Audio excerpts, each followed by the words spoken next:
দাদা, সেদিনকে কি একটু বেশি বাড়াবাড়ি করে ফেলেছিলাম?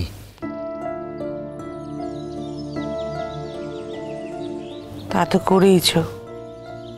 প্রত্যেকে মিলে ছেলেটার সাথে এমন ব্যবহার করলে ছেলে আমার বাড়ি ছাড়াই হয়ে গেল।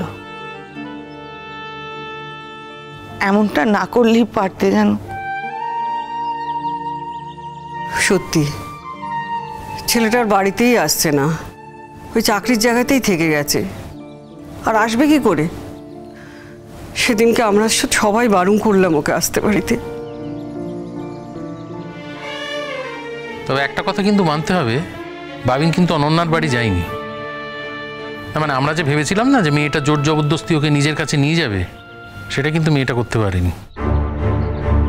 ও দাদা, দাদা কিছু একটা বলো না, চুপ করে বসে দেখো না, ভালো লাগছে না। আরে তুমি তো সবসময় পথ দেখিয়েছো, এখন পথ না দেখালে হবে? এরকম থম মেরে বসে থাকলে হবে? আমার কিছু মাথায় আসছে না, কি করবো কিছুই বুঝতে পারছি না। জীবনে কোনোদিন এরকম অসহায় বোধ আগে ভাবিনি, হয়নি। ঈশ্বর, আমি তো অনবরত ঈশ্বরকে ডাকছি, হে ঈশ্বর আমাকে তুমি পথ দেখাও, আমাকে তুমি পথ দেখাও।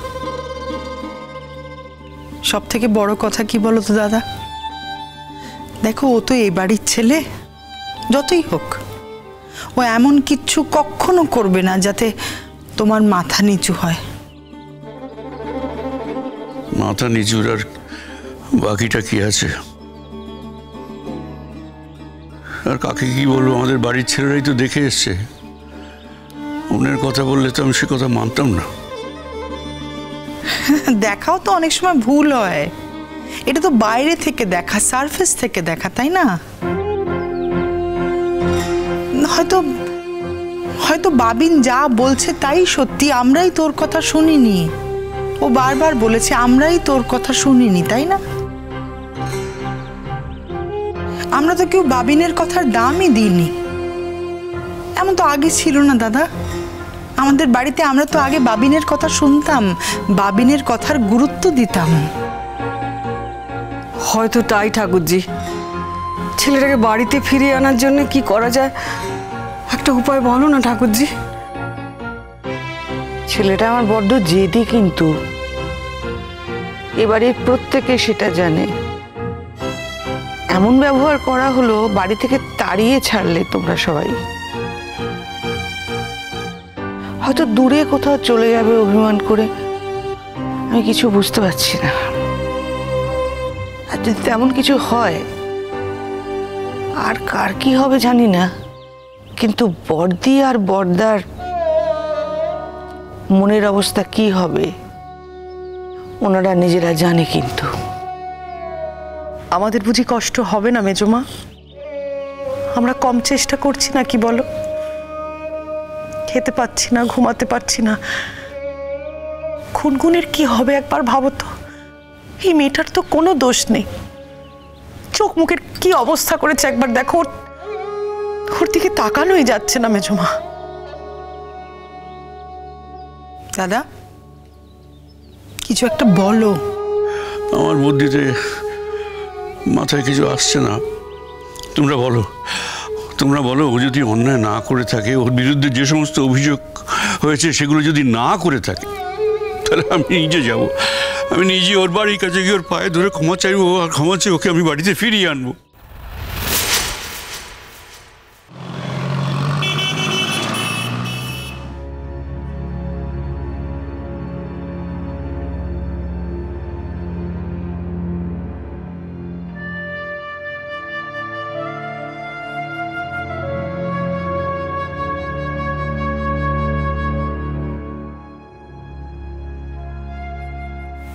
কি হলো?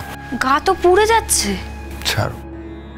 তুমি এরকম জ্বর গায়ে এখানে একা একা থাকবে? কি করব, তোমার জন্য তো বাড়ি ছাড়তে হয়েছে, আর কি করব। আর এই শোনো, তুমি না সং সেজে আমার সামনে আসবে না, ভালো লাগে না আমার। এভাবে কেন তুমি আমার সাথে কথা বলছো সৌজন্য?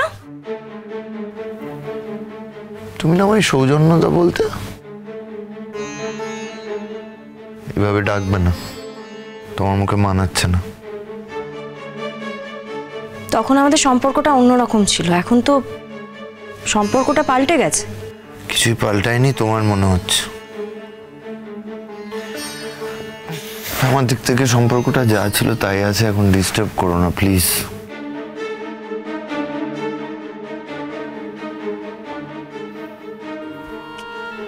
প্লিজ অনন্যা। দেখো, তুমি যা চাও আমার থেকে আমি তো তাই দিতে রাজি আছি। একটা স্ত্রী তার স্বামীর কাছে যা যা চায়, বা একটা স্বামী তার স্ত্রীর কাছে যা চায়, সব কিছু। কেন এরকম করছো তুমি? দেখো, গুনগুন কখনো তোমাকে কিছু দিতে পারবে না, দিতে পারে উনি, কোনোদিনও পারবে না। উল্টো তোমাকেই সবসময় গুনগুনকে প্যাম্পার করতে হতো। এরকম ভাবে তো কোনো সম্পর্ক টিকে থাকতে পারে না। ওই চ্যাপ্টারটা ক্লোজড হয়ে গেছে অনন্যা, এই নিয়ে আর কোনো কথা বাড়িয়ে লাভ নেই। সারা জীবনের মতো বন্ধ হয়ে গেছে। আর তুমি আমায় কি দিতে পারবে না পারবে তার থেকেও ইম্পর্টেন্ট হচ্ছে যে আমি তোমার কাছে কি চাই। আমার না তোমার কাছে কিছুর প্রয়োজন নেই গো। I don't want anything from you. শুধু শুধু নিজেকে ছোট করছো, নিজের সম্মানটাকে ছোট করছো। ভালো লাগছে না অনন্যা এসব দেখতে। বিস্ময়ে বোবা হয়ে যাচ্ছি আমি। আচ্ছা ঠিক আছে, তোমার গায়ে তো জ্বর, গা পুড়ে যাচ্ছে তো, টেম্পারেচার নিয়েছো? এত চিন্তা তোমায় করতে হবে না, আমি ঠিক হয়ে যাব। আমার একটু শান্তির দরকার, একটু একা থাকার দরকার। আমি ইনস্টিটিউটের গেস্ট হাউসে এসেছি, এখানেও চলে এসছো তুমি। তুমি ভাবলে আমি জানতে পারবো না? তুমি ইনস্টিটিউটের গেস্ট হাউসে আছো, আমি এই ইনস্টিটিউটেরই রিসার্চার, আর আমি জানতে পারবো না? তোমারও যেরকম শুভাকাঙ্ক্ষী আছে এই ইনস্টিটিউটে, আমারও তো আছে। কিন্তু আমি তো ডিস্টার্ব হতে চাই না, সেটা আমি তোমায় বহুবার বুঝিয়েছি। কেন বুঝতে চাইছো না বলো তো?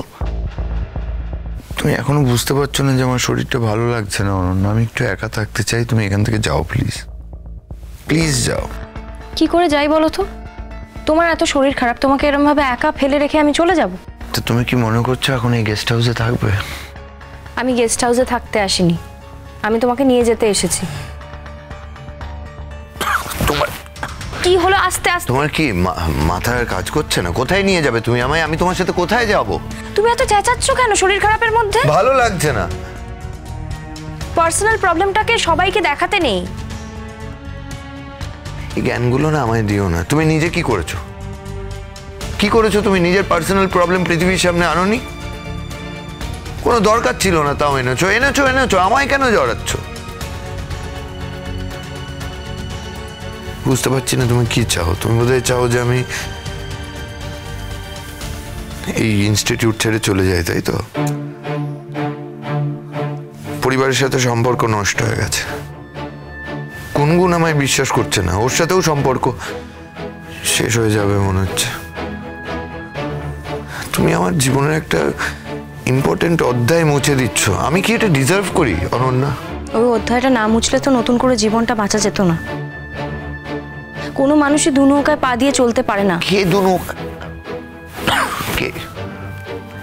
কে দু নৌকায় পা দিয়ে চলেছে? আমি কবে চলেছি বলো? আস্তে কথা বলো না। একটা সংশয় আমার মনে হচ্ছে দাদা, সেদিন হয়তো বাবিনের কথাটা আমাদের একটু মন দিয়ে শোনা উচিত ছিল, বিচার করা উচিত ছিল।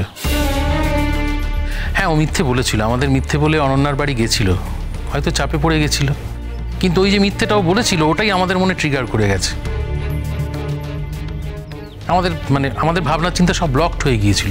আমরা ওর বাইরে আর কিছু ভাবতেই পারছিলাম না। সেটা বোধহয় উচিত হয়নি। না, মিথ্যে কথা বলেই বা কেন গেল বলতো? বাবিন তো আর যাই হোক কোনোদিন মিথ্যে কথা বলতো না।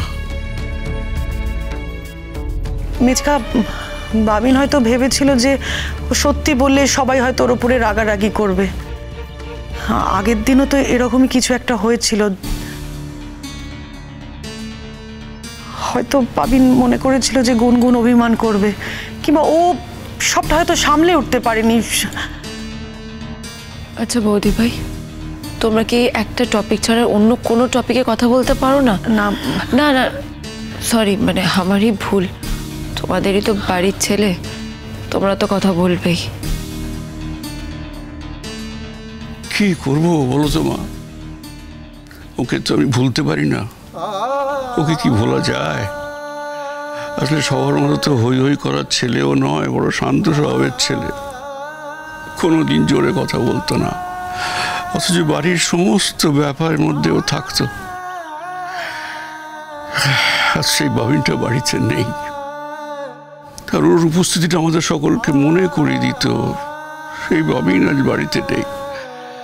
আমার এই পরের জেনারেশন, যার উপরে আমি সব থেকে বেশি ভরসা করতাম, সেই বাবিন আজ বাড়িতে নেই।